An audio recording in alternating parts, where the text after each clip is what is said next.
그 후에 욥이 입을 열어 자기의 생애를 저주하니라.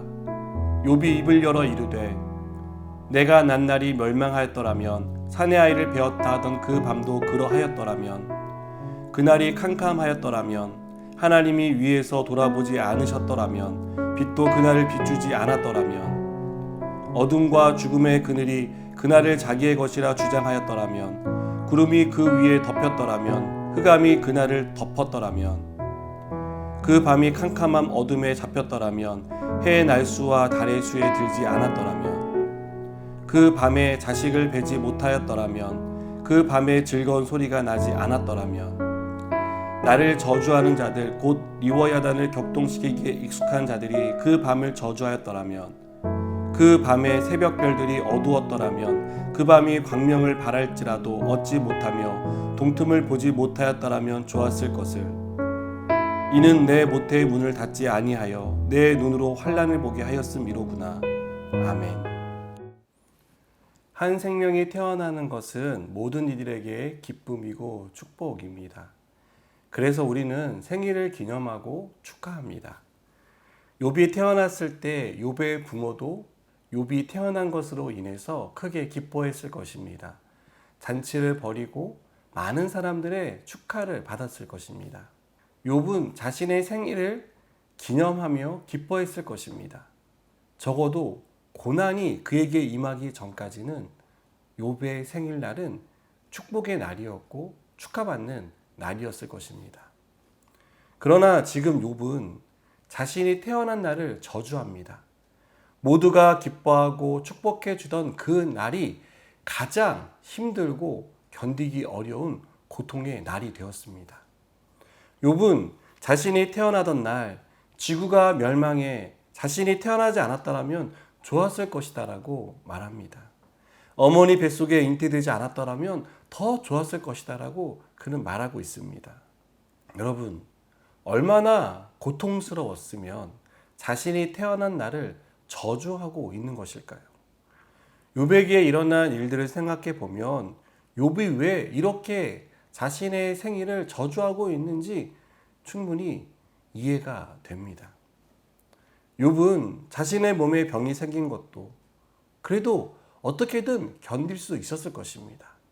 아내나 자녀들이 병드는 것보다는 차라리 자신이 병드는 게 더 낫다라고 생각을 했을 것입니다. 그러나 욥은 이러한 정도의 고통을 당한 것이 아니죠. 사랑하는 자녀들을 모두 잃었습니다. 한 명도 아니고 10명의 자녀를 다 잃었습니다.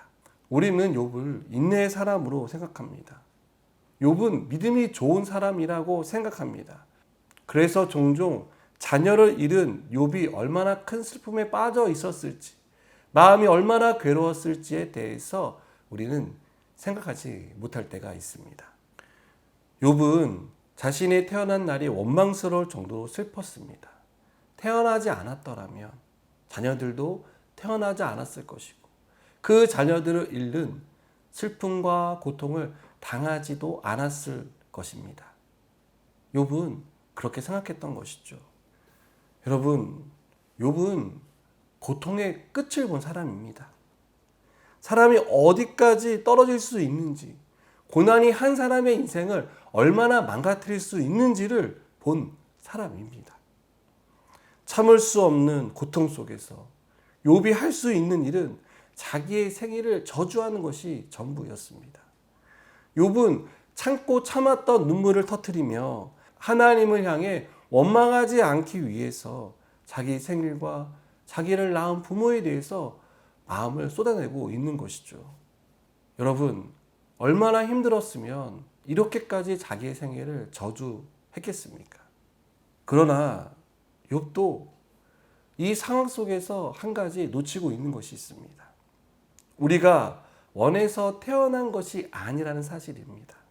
내가 계획한 것처럼 보이지만 내가 계획해서 이루어진 일이 아니라는 사실을 욥도 그리고 우리도 자주 놓칩니다. 욥이 고백하듯이 모든 것이 하나님의 주권 아래에서 이루어졌습니다.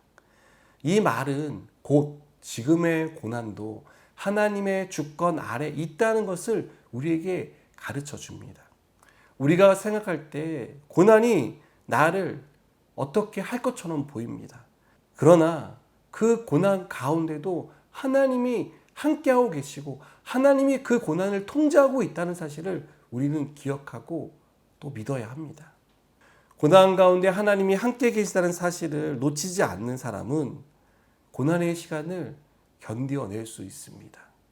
욥이 자기 생애를 저주할 수밖에 없는 극심한 고난 속에 있었지만 욥은 하나님을 놓지 않기 위해서 애를 쓰고 있었다는 것을 우리는 다시 한번 기억해야 합니다.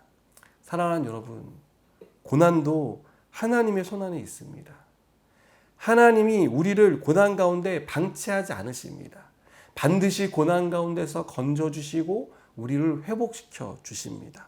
힘든 시간을 통과할 때 우리가 꼭 기억해야 할 것은 이 시간 가운데도 하나님이 나와 함께하고 있다는 사실입니다. 이 사실을 꼭 기억하는 저 여러분 되기를 바랍니다. 기도하시겠습니다. 하나님, 고난 가운데 하나님이 함께하고 계심을 잊지 않게 하시고 고난 가운데 우리를 도우신 하나님의 그 도움의 손길을 경험하는 은혜를 베풀어 주시옵소서. 예수님의 이름으로 기도드립니다. 아멘.